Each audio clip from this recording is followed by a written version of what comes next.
Christ, paix, joie, grâce, amour à chacun, à chacune de vous, au nom de notre Seigneur Jésus-Christ, en ce jeudi de la 5e semaine du temps ordinaire.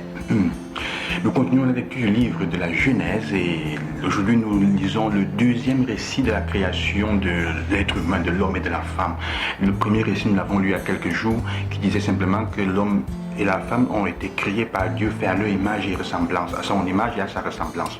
Aujourd'hui, le texte qui est une autre, on appelle ça tradition, raconte de nouveau en disant que l'homme, dans la création, Dieu donne la possibilité de donner un nom.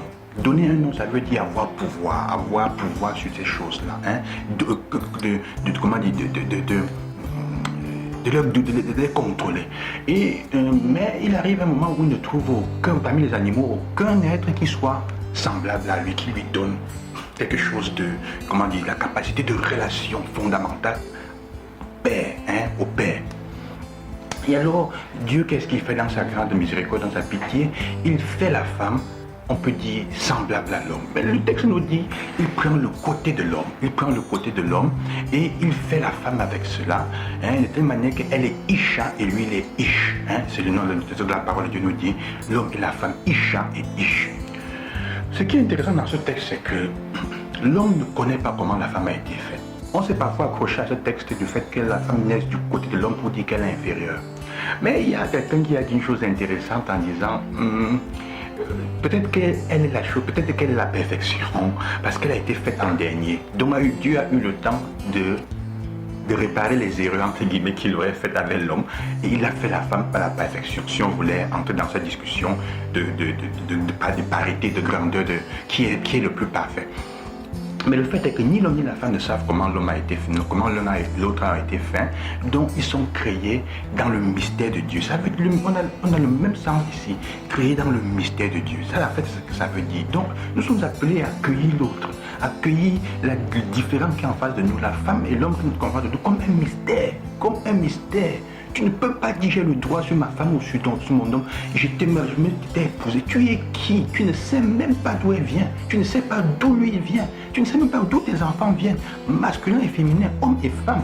Parce qu'ils sont nés dans le mystère de Dieu. Tu n'as pas le droit de les posséder, de dominer, d'étendre ta domination, de concupiscence sur eux. Non. C'est la première chose que nous devons apprendre. Et comme chrétiens, nous ne pouvons pas nous comporter comme les autres, avec dans nos relations de mariés, d'hommes et de femmes. C'est pour ça que Dieu fait comprendre cela dans le mystère. Il crée l'homme et la femme égaux, dans le sens où ils sont chacun et chacune son image et sa ressemblance. Et ils prennent image et modèle de lui, même s'ils sont des êtres, disons, éphémères. Le texte nous dit qu'ils étaient nus. Ça veut dire qu'ils avaient des limites, ils avaient des vulnérabilités, ils étaient vulnérables. La nudité, en fait, c'est ça. C'est qu'ils sont exposés au risque, au vent, mais ils n'en avaient pas honte. Ça, nous sommes avant le péché. C'est la chose la plus intéressante. On n'a pas honte quand on est bien, quand on est pur, on n'a pas honte de ses limites et de ce qu'on est. La deuxième chose, vous savez, l'évangile qui nous fait comprendre que Jésus passe de l'autre côté. Jésus entre dans une maison où il ne veut pas qu'on sache qu'il est là, mais il ne peut pas se cacher. Le texte peut comprendre donc, c'est ce frère, que là où Dieu est, il ne peut pas se cacher. Là où Dieu est présent, il rayonne. Là où on est présent au nom de Dieu, ça, il rayonne. Tu ne peux pas te cacher. C'est l'histoire des saints.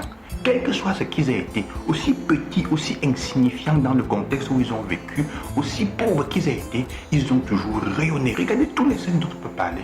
Hier, on célébrait Sainte Joséphine Bakhita, une esclave emmenée en Italie qui a fini par rayonner de Dieu. Là où on est plein de Dieu, il finit par triompher. Alors commençons à travailler dans nos familles, dans nos communautés, dans nos sociétés, pour que nous soyons pleins de Dieu, de telle manière que nous rayonnions où que nous soyons, où que nous passions, que nous rayonnions de cela. Et l'histoire de cette femme qui montre sa foi, qui n'est pas juive, mais qui fait comprendre, qui arrache aussi un miracle, qui fait comprendre que même si elle n'est pas juive appartenant, Jésus qui pense, comme les hommes de son temps, qu'elle n'est pas digne d'avoir les biens du peuple, elle finit par le convaincre par sa foi. Même si elle n'appartient pas au peuple juif, elle a droit au bien, à la grâce de Dieu pour elles. Ça nous fait comprendre que les frères et sœurs que nous avons autour de nous, quels qu'ils soient, même s'ils ne sont pas chrétiens comme nous directement, faisons attention. Parfois leur foi est plus grande que la nôtre. Parfois leur foi est plus grande que la nôtre. Cela nous donne l'espoir. Cela nous donne de l'espoir par rapport aux hommes et aux femmes, à nos frères et sœurs, à nos ancêtres, à nos parents, qui n'ont peut-être pas connu Jésus-Christ dans sa parole, directement, physiquement, vraiment appartenu à la parole, à l'église, mais qui ont bénéficié sûrement des miracles et de la miséricorde de Dieu dans leur vie. Hein? Ça nous fait comprendre cela. Ça nous fait comprendre une chose importante. La réponse que Jésus donne à cette femme est une réponse brisante, est une réponse à la limite méchante. On ne donne pas le pain des enfants aux petits chiens. La femme dit, mais les petits chiens mangent les miettes qui tombent de la table, mon Seigneur. En regardant, mais qu'est-ce qui sauve? Quelle donne la foi à cette femme? C'est son humilité. Tu me prends pour qui? Hein? Elle ne se fâche pas. Si c'était nous à notre place, moi je me serais levé, je serais parti. Vraiment, il me traite comme ça. Ou par misère, ou par orgueil, ou même simplement par dépit, parce que je me sentais humilié, on se serait levé, on se serait parti. Cette histoire de cette femme me fait comprendre que dans la vie spirituelle, on gagne quand on reste là. On gagne quand on reste. Même quand tu as l'impression que Dieu ne te donne rien, qu'il ne te regarde pas, qu'il t'insulte. Le fait, c'est de rester fidèle et de rester persévérant là. C'est ce qu'elle nous enseigne aujourd'hui. On gagne quand on reste persévérant là, dans la prière.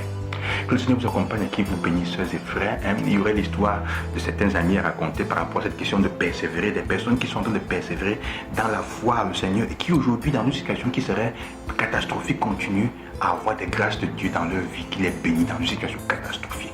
Rien n'arrive quand ça serait déjà arrivé de mal. Je n'ai pas besoin de dire beaucoup. Mais que le Seigneur vous bénisse et qu'il vous accompagne, qu'il vous donne ses grâces aussi. À demain, je vous bénis au nom du Seigneur. Loué soit Jésus-Christ.